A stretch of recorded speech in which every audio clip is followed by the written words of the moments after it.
this session, we're going to talk about what's going on. What's going on in the bigger picture of the world, and how does our environment, what's around us, impact on our work, on our world, and so on. And how, by learning and knowing more about the macro situation, how we then more easily can create our own future. So hence, this is the session's name, The Global Picture, Creating the Future. And we're going to start with Helen Eriksen from Denmark, who is an economist and a psychologist. And she asked me just to say, mesmerizing, clarifying, and life-changing as an introduction about herself. Helen, the floor is yours, and we look forward to learn more from you. Thank you.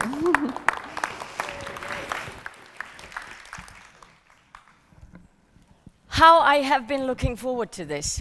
I'm a mover, so you'll see me moving around. I've been teaching creative dance and things like that, so if you have a wish, couldn't you please stand still? She can't. So I'll be moving around. What I would love to share with you is not where I come from, but I would like to bring in Einstein as the first quote, and then I'll take off my jacket, right? Einstein said, everything that does not in the beginning seem absurd is not sustainable. And I love him for quoting that, because the thing is that a lot of what we will be hearing of future bigger perspectives might actually in the beginning seem a bit absurd. So I invite you, as also Kristen did, to have an open mind. At some point, my bulks of work were becoming a bit too big, and I consulted some people, some futurists, who had been really researching in information technology. And what they told me was that each 18th month, the capacity of IT is doubled. Yeah.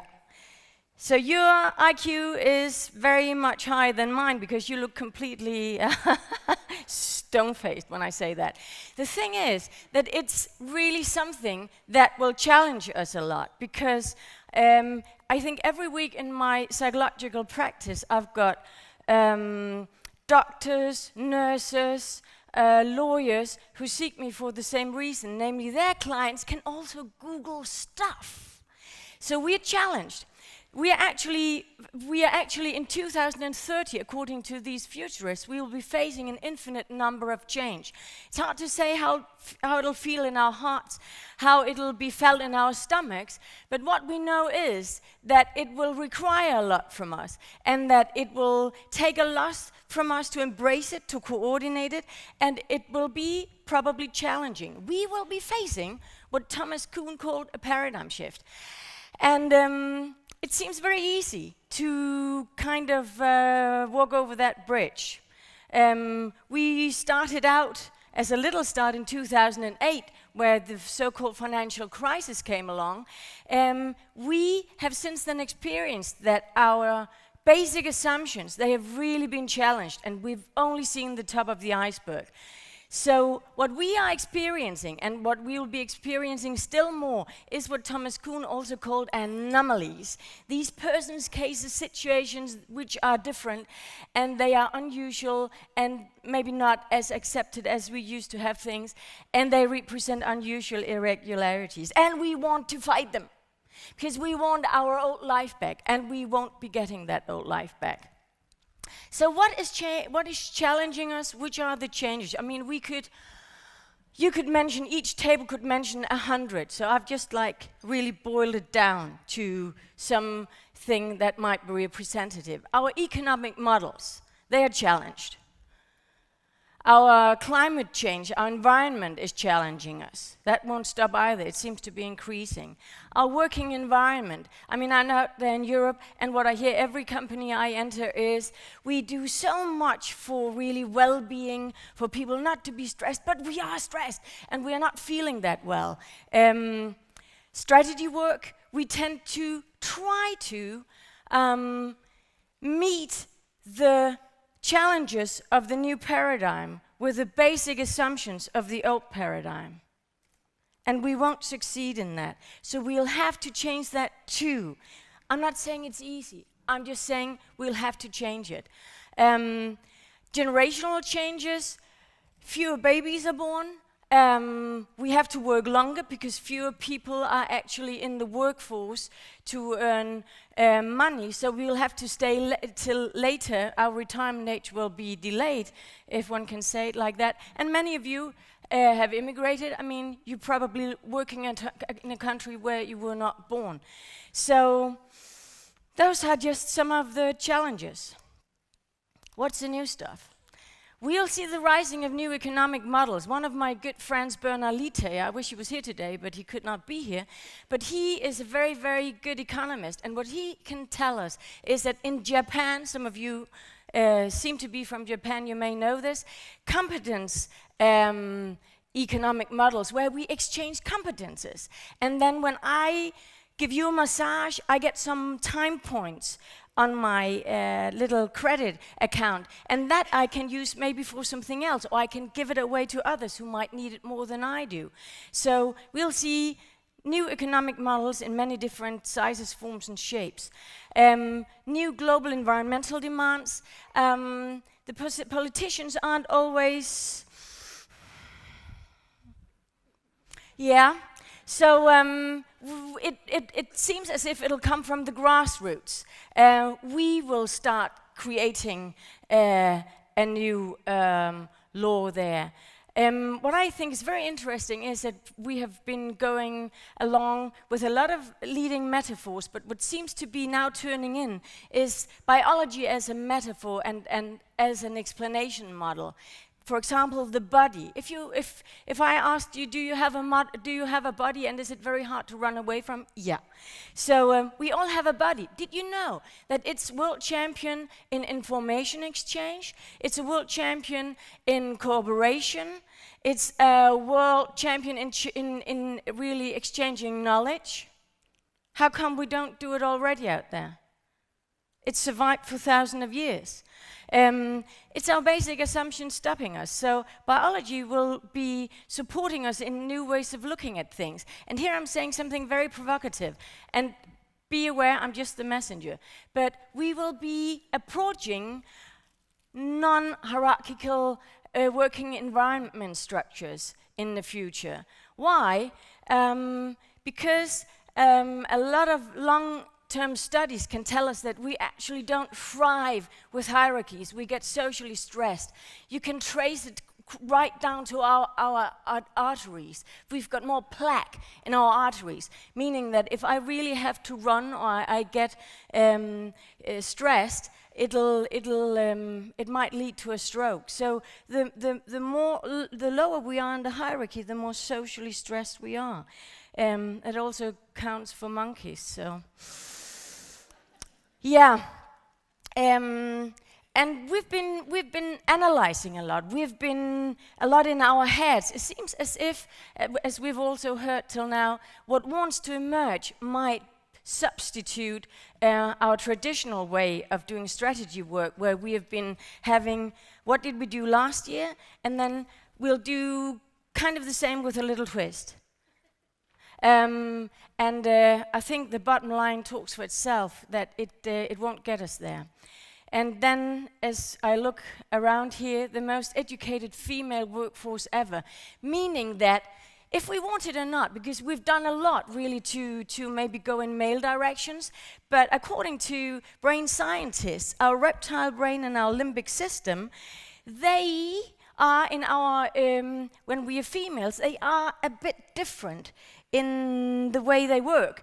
They are more nest builders. They are more into creating zones of well-being. We have often a more well-equipped emotional and social intelligence. So the tendency here is that we will, as leaders, be supporting employees in finding meaning. We may think and feel that we're already doing that, and we may already be doing that, but the impression is out there that the tendency is we'll do that to a higher degree also in the future. We will be facilitating purpose and supporting our employees and our colleagues in adjusting our calling. What are we here to do? We need meaning. We are driven by meaning. We have thought that we were career-driven, but what science can tell us is that no, you're not. We are purpose-driven. Like it or not. Intuitive decision-making, what wants to emerge, is also a new tendency out there. And we'll be facing, I mean, you're doing it to a high degree already, facing a multicultural and multi-age working environment. Just, it'll increase, it'll become more complex. So as we heard, authenticity is really, really needed out there. We'll also be balancing between control and then being self-organized, because we really want to be self-organized, but there also has to be some control. That's a tricky one. And we can't do that with only thinking, because it's too complex a thing to be thinking about. We'll leave out too many factors. And then acting socially responsibly and sustainably, I mean, there's nothing new in that. Just, it's not out there only. It'll really be in here. Say what you do what you say. We also heard we really need that to build trust. And it's in a way a sad thing to be up here to say, but it is so crucial. We need to be able to trust what each other are saying and doing to build something that is really sustainable. Yeah, what is called for? I would like to bring in Schopenhauer here. He was a philosopher, and he said, man has a tendency to view his own limits as the limits of the universe. Yeah, don't have to elaborate on that one. This is awfully provocative. I heard this when I was 20 years old, and I felt like killing the scientist who said it. I didn't kill him. But what he said was that we are actually up till 95% subconscious. What does it mean? It means that we are only conscious about 5%. If you look at the arrow, it means that even those 5% are determined by our subconscious mind. Said in other words, we don't really know what we're doing. So it really, really needs us to be asking the open questions. Why do I think like this? Why do I feel like this? Why is our strategy like this? Could we do things in a different way? Does it have to be like this? Could it be different? Because, after all, our individual psyches is what makes up the macro level, which is the company we live in. And the company would love us to be innovative. The company would love us to be thriving. And we really, really need to ask the open questions and to be curious. Also to admit our own shadows, if you have any. We will have to be more positive, even more positive than we are today. The reason why I'm saying this is because I've come across quite some studies now which tell us that if I am a bit low in the hierarchy, I might be a bit socially stressed. But if I think positively, I am less stressed. And you know what? You could trace it down to my chromosomes. At the end of our chromosomes, we have some protective areas called telomeres. And if you're thinking, you know what, Helen Eriksen, my telomeres are fine, then fine with me. But you know what? The longer they are, the longer you live. How many of you would like to live longer than shorter? Yeah. So we can do a lot with positive thinking. Not that it's something new. It's just another way of accessing what positive thinking really can do, that it can reduce social stress. So the future belongs to the global networkers, and those are you. You are the ones who can actually create this paradigm shift, because we are the ones. You are the co-creators. And thing is, what do we need? Because to create in the world, if you will, a new way of working out there, we need an infrastructure. We also need that infrastructure in here. Out here it's global network, but in here we need something else. We need a power brain. We need a whole brain. And when I say brain, I'm talking about 3 brains. Did you know that you have 3 brains? I mean, when I learned about the second one, I was astonished. We've got a second brain in our heart. A lot of neurons are to be found in our heart. And then we've got a third brain actually in our gut, in our stomach, in our digestion system. A lot of neurons down there too.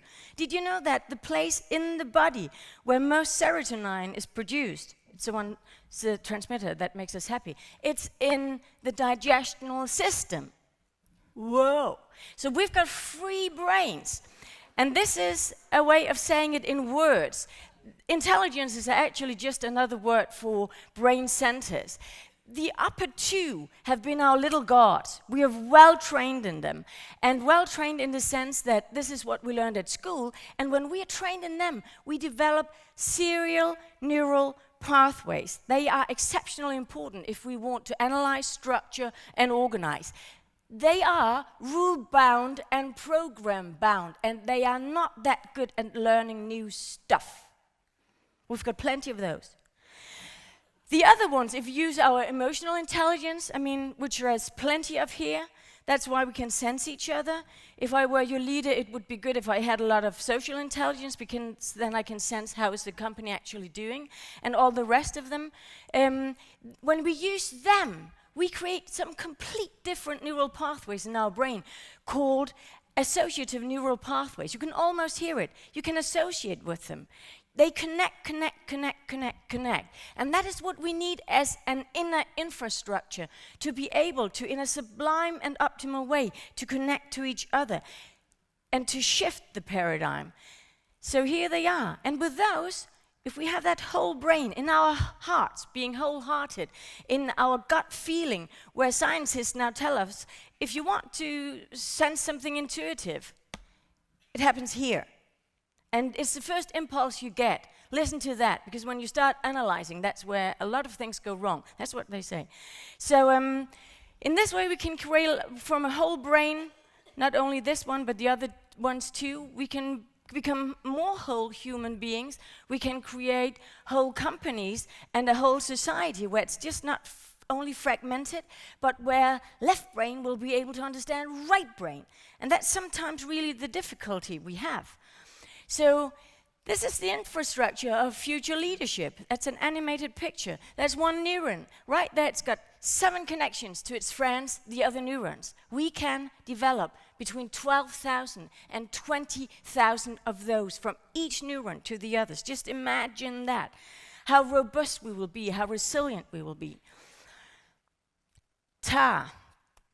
With the whole brain, we can become more intuitive. We can become more proactive, creative. I often get the question from leaders, how can I develop my intuition and my intuitive intelligence? What we need is the broadband. The broadband is a whole brain. The more whole-brained you are, wholehearted, and also in your gut feeling, the more intuitive you are. So, resilient and robust, we actually get a far better overview, and combined with thinking positively, we get an even better overview, because that's what researchers can tell us that positive thinking does to us. And then we become more emotional and socially intelligent. The only thing stopping us is ourselves and what we see as our limits, because at the same time we can be awfully great in analyzing, awfully great in organizing. We just need the whole package. So with the whole brain, we actually also get these interesting qualities on our way. Increased well-being. Why? Because the whole human being wants to survive. And if we do something that helps our species survive, our body, our genes, will produce motivation transmitters, well-being transmitters, and it'll do so because it wants us to do it again and again and again, because it'll help us thrive, it'll help us survive, it'll help us co-create a network to a degree which probably is till now unseen. We'll also get more courageous, become more happy.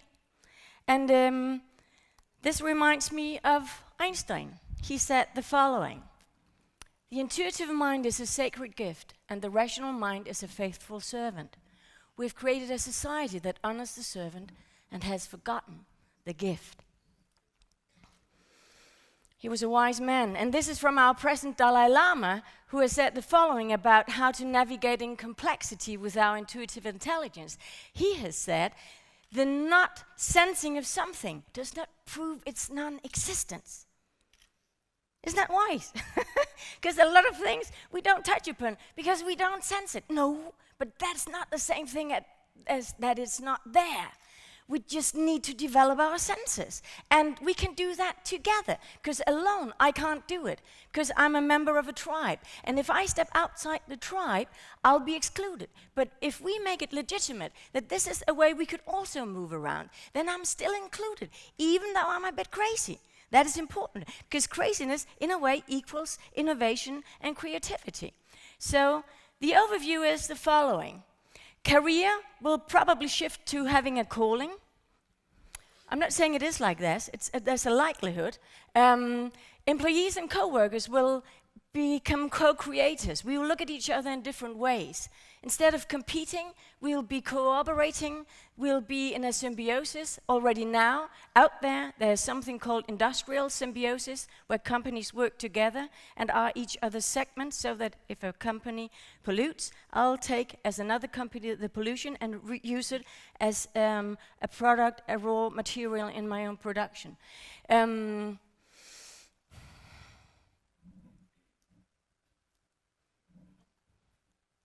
Yeah. So if you read it yourself, you'll see that what we end up with is that willful navigation, which we have been thriving on. At least we have taught ourselves so, and maybe we are more into intuitive navigation. We are more into, for example, what you'll experience here. You'll experience new friendships. You'll experience some meetings which are really meetings of synchronicity, which Carl Jung introduced as important meetings, which will really influence on your future. And instead of squeezing the lemon, which we may have done, we will be able to give while growing. And imagine if we could do that. Sustainably, we could be co-creating, giving while growing. And you know what? We can do it. We can do it together. Thank you. Thank you, Helen. Thank you so much. It's great. Some very motivating and inspiring points there. I also like what you were saying, that as leaders too, you have to help your employees find meaning and purpose. And I love the aspect of our many brains.